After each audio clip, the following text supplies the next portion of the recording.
राजस्थान के मुख्यमंत्री अशोक गहलोत ने कहा है कि जब से मोदी सरकार आई है तब से हमारे संबंध पड़ोसी देशों के साथ खराब होते गए हैं। खासकर जब मोदी आए तब साउथ एशिया के सभी राष्ट्रपति आए थे, फिर आज क्यों सभी पड़ोसी मुल्क हमारे खिलाफ हो गए हैं, वो चाहे पाकिस्तान, नेपाल या श्रीलंका हो। चाइना की बात सबके सामने है, वही ये रहस्य बना हुआ है कि चाइना के साथ हुआ क्या। आज नहीं तो कल प्रधानमंत्री जी को देशवासियों को हकीकत बतानी पड़ेगी कि एक्चुअल में वहां पर क्या हुआ है। छिपाने से काम नहीं चलेगा। आज पूरे मुल्क में इस बात को लेकर चिंता है कि सरकार छिपाना क्यों चाहती है, कोई कारण बताया नहीं जा रहा है।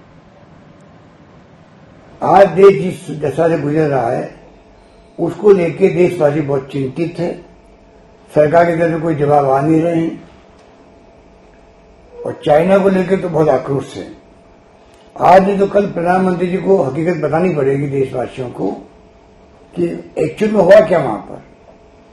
छिपाने से काम नहीं चलेगा और आज पूरे मुल्क में इस बात को लेकर चिंता है कि सरकार छिपाना क्यों चाहती है। कोई कारण बताया नहीं जा रहा है। तो मैं उम्मीद करता हूं कि देश सवेरे मोदी जी आगे आएंगे, देशवासियों को बताएंगे कि वास्तव में स्थिति क्या है। उधर राजस्थान कांग्रेस ने भारत चीन सीमा विवाद को लेकर अब चीन के सामान का इस्तेमाल नहीं करने का ऐलान किया है। भारत चीन सीमा पर गलवान घाटी में शहीद हुए जवानों की शहादत के सम्मान में पार्टी की ओर से जयपुर में आयोजित कार्यक्रम शहीदों को सलाम दिवस में परिवहन मंत्री प्रताप सिंह खाचरियावास ने इसका ऐलान किया। मंत्री खाचरियावास ने कहा कि राजस्थान प्रदेश कांग्रेस ने तय किया है कि हम सब कांग्रेस सदस्य चाइनीज चीजों का बहिष्कार करेंगे। हम केंद्र सरकार से भी अपील कर रहे हैं कि आप चीन से जो भी आयात कर रहे हैं उस पर प्रतिबंध लगाएं।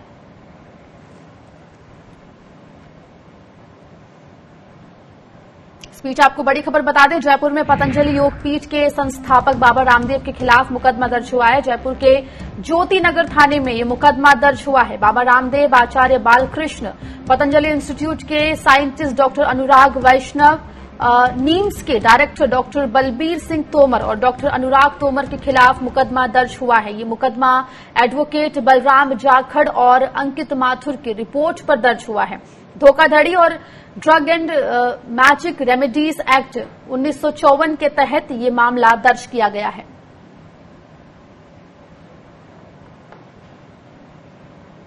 हमारे संवाददाता रामस्वरूप अधिक जानकारी के साथ जुड़ गए हैं जयपुर से हमारे साथ। रामस्वरूप, तो पतंजलि और जो तमाम लोग जो दवा बनाई गई थी कोरोनिल उसमें शामिल थे, उन सबके खिलाफ जयपुर में अब एफआईआर दर्ज की गई, मुकदमा दर्ज किया गया। क्या कुछ जानकारी इसको लेकर आ रही है? देखिए, 23 जून को जब बाबा रामदेव और बालकृष्ण और साथ में डॉक्टर बलबीर सिंह तोमर ने संयुक्त रूप से एक दिल्ली में कॉन्फ्रेंस की थी, तो उस कॉन्फ्रेंस में दावा किया गया था कि कोरोना की दवा उन्होंने बना ली है जिसका नाम कोरोनिल है।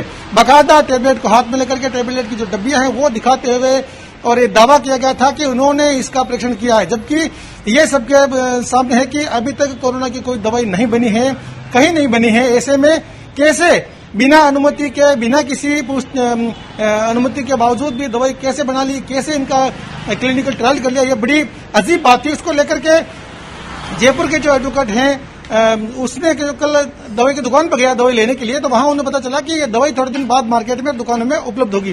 तो इसको लेकर के उन्होंने जयपुर के ज्योतिनगर थाने में मुकदमा दर्ज कराया है। उनके साथ में जो एक वैशाली नगर निवासी अंकित कुमार, उन्होंने भी रिपोर्ट साथ में दी है। दोनों की एफआईआर संयुक्त रूप में दर्ज की गई है। महामारी एक्ट के तहत जो है मुकदमा दर्ज करने की मांग उनकी रही है साथ में, क्योंकि पूरे देश में जो हालात हैं अभी कोरोना संकट काल को लेकर के, उससे देखते हुए बड़ी ताज्जुब की बात है कि एक महामारी के जो बीमारी महामारी है पूरे विश्व में महामारी घोषित हो चुकी है, उसके लिए कहीं अभी वैक्सीन बनी नहीं है। उसके बावजूद भी प्रदेश के, देश के लोगों से पैसे हड़पने की नीयत से जो है इस तरह की दवा का जो है दावा किया गया था। हालांकि डॉक्टर बलबीर सिंह तोमर जो निम्स के डायरेक्टर जी, तो मुकदमा फिलहाल जो है दर्ज किया गया है। आप रामस्वरूप बने रहे हमारे साथ, आपसे लगातार हम अपडेट लेते रहेंगे।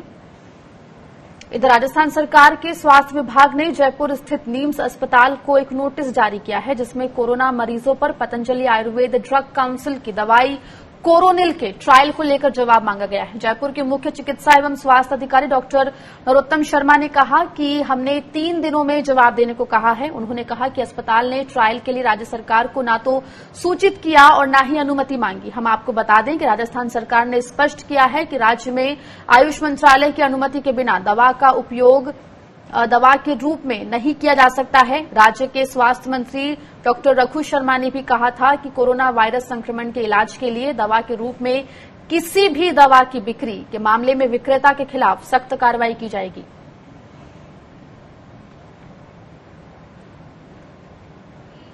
हम रुक करेंगे हमारे संवाददाता रामस्वरूप का। रामस्वरूप, तो नीम्स जो हॉस्पिटल है जिसने ये बोला था कि उनके यहाँ ट्रायल किया गया है इस दवाई का जो बाबा रामदेव लेकर आए थे, उनको अब नोटिस भेजा गया राजस्थान सरकार की तरफ से और जवाब मांगा है। क्या कुछ इस नोटिस में कहा गया है और क्या कार्रवाई फिलहाल राजस्थान सरकार करती दिख रही है इस हॉस्पिटल के खिलाफ?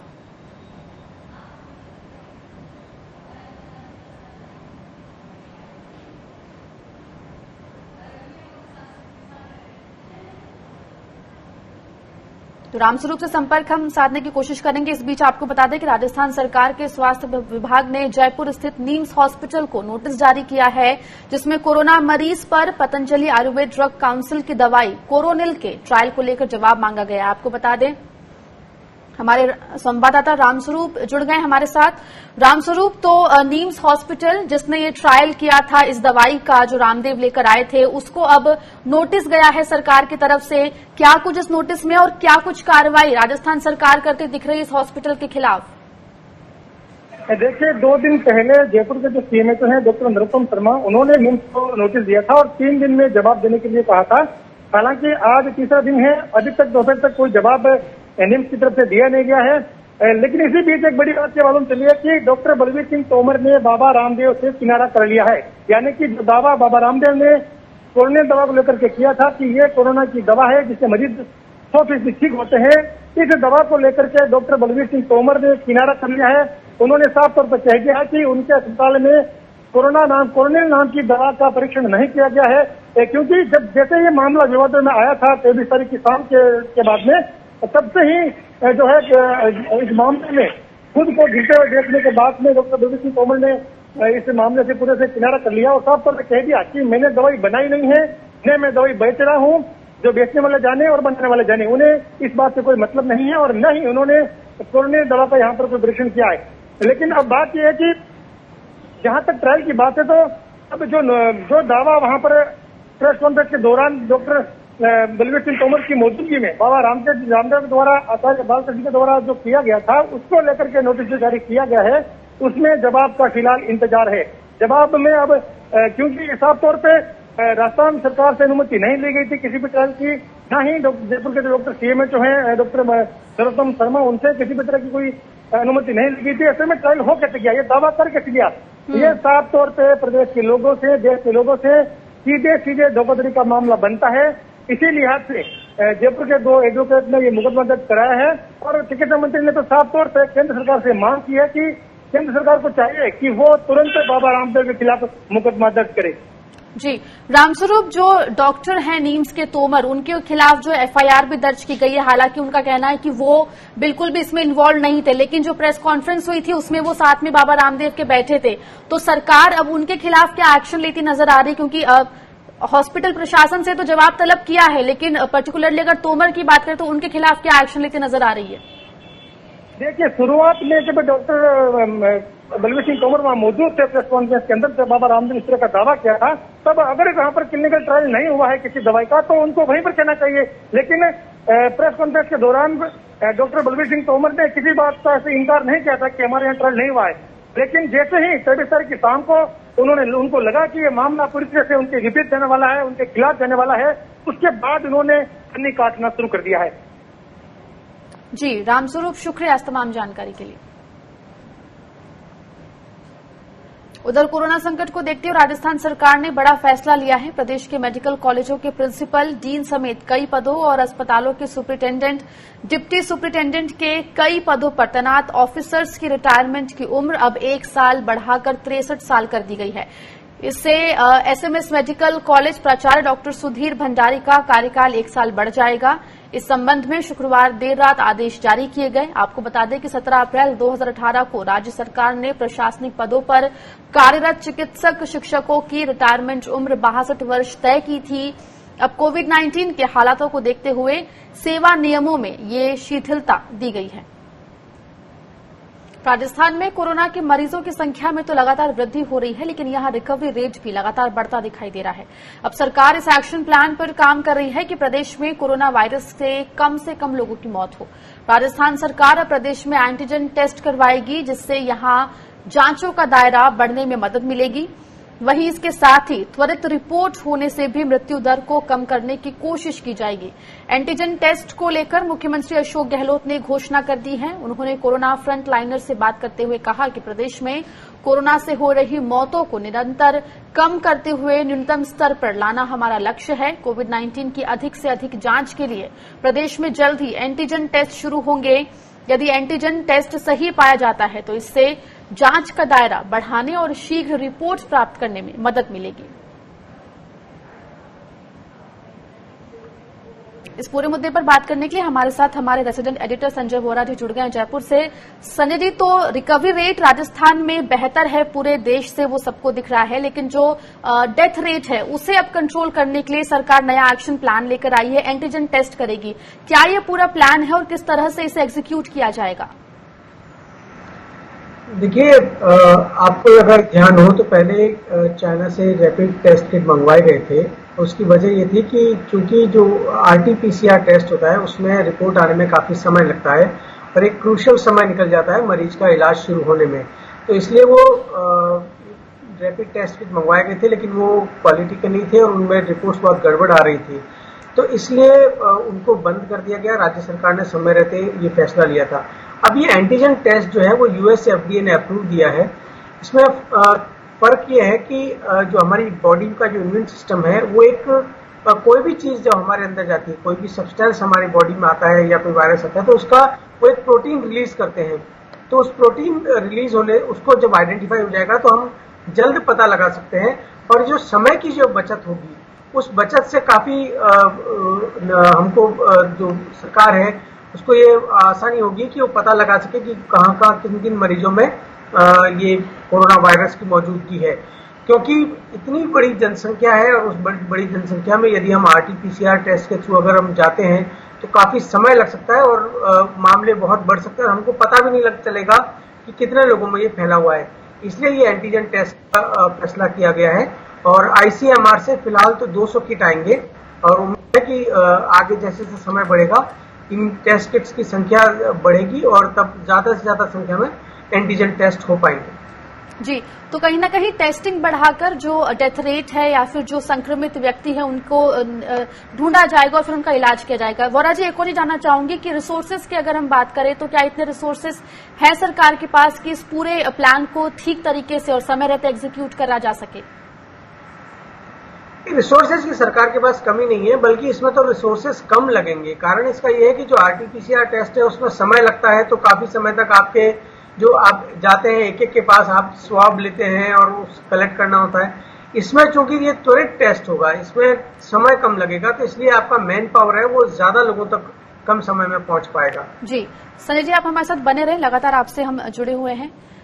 राजस्थान में चूरू के राजगढ़ थाना प्रभारी इंस्पेक्टर विष्णुदत्त विश्नोई के सुसाइड मामले की जांच सीबीआई करेगी। दिल्ली की सीबीआई विंग ने थाना प्रभारी को सुसाइड के लिए उकसाने का मामला दर्ज कर लिया है। अभी इस मामले की जांच प्रदेश की सीबी कर रही थी। अब सीबीआई की टीम 1-2 दिन में सीआईडी से जांच संबंधी सारे दस्तावेज अपने कब्जे में ले लेगी। आपको बता दें कि बिश्नोई ने 22 मई की रात को अपने क्वार्टर में फांसी लगाकर जान दे दी थी। उन्होंने एसपी और परिजनों के नाम 2 अलग अलग सुसाइड नोट छोड़े थे। इसमें उन्होंने लिखा था कि चारों तरफ इतना प्रेशर बना दिया गया था कि मैं तनाव नहीं झेल पाया। हम रुक करेंगे संजय वोरा जी का, जो हमारे साथ लगातार बने हुए हैं। संजय जी, तो जो विष्णुदत्त विश्नोई का जो सुसाइड का केस था, इसको लेकर लगातार सीबीआई से जांच की मांग उठ रही थी, विपक्ष भी इसका मुद्दा उठा रहा था और अब सीबीआई इसकी जांच शुरू करने वाली है। देखिए, ये फैसला राज्य सरकार ने पहले ही कर दिया था। विश्नोई समाज का एक प्रतिनिधि मंडल, जिसमें राज्य सरकार के मंत्री सुखराम विश्नोई और कुछ दूसरे एमएलए वगैरह थे, वो सब मुख्यमंत्री से मिले थे। तभी मुख्यमंत्री ने उनको आश्वासन दिया था कि आप जैसा चाहेंगे उसी हिसाब से कार्रवाई होगी। यदि आप चाहते हैं कि सीबीआई जांच हो तो हम सीबीआई जांच का रिकमेंडेशन कर देंगे। तो जब राज्य सरकार सीबीआई जांच के लिए रिकमेंडेशन करती है, उसके बाद ये मामला सीबीआई के ऊपर निर्भर करता है, केंद्र सरकार के ऊपर, कि वो उसमें अनुमति देती है या नहीं देती है। चूंकि इसमें दोनों पार्टियों के नेता शामिल थे, तो केंद्र सरकार ने अब इसकी मंजूरी दे दी है और शीघ्र ही अब सीबीआई इसमें 0 FIR दर्ज करके और कार्रवाई शुरू करेगी। जी, शुक्रिया संजय जी, आप बने रहे हमारे साथ। खबरों में आगे बढ़ेंगे। यहां आपको बता दें, राजस्थान माध्यमिक शिक्षा बोर्ड ने किताबों और वेबसाइट पर महाराणा प्रताप को लेकर छपी कथित विवादास्पद तथ्यों को लेकर जांच कमेटी गठित की है। अजमेर में एक प्रेस कॉन्फ्रेंस में राजस्थान माध्यमिक शिक्षा बोर्ड के अध्यक्ष DP जालौरी ने ये जानकारी दी। हम आपको बता दें कि 10वीं और 12वीं की किताबों में 2 लेखों में हल्दीघाटी लड़ाई को लेकर 2 अलग अलग बातें हैं। एक में ये कहा गया है कि हल्दीघाटी की लड़ाई बेनतीजा रही, जबकि एक में ये कहा गया कि महाराणा प्रताप ये लड़ाई हार गए थे। इसमें कहा गया है कि अकबर मेवाड़ पर को किसी भी कीमत पर अपने नियंत्रण में लेना चाहता था और उसने महाराणा प्रताप से समझौता करने की भी कोशिश की, लेकिन महाराणा प्रताप ने इस समझौते को ठुकराकर मुगलों के खिलाफ लड़ाई लड़ी। वहीं इस अध्याय में बताया गया कि कैसे लड़ाई का नाम हल्दीघाटी पड़ा, क्योंकि कई नवविवाहिताओं ने इस युद्ध में लड़ाई लड़कर अपनी कुर्बानी दी थी।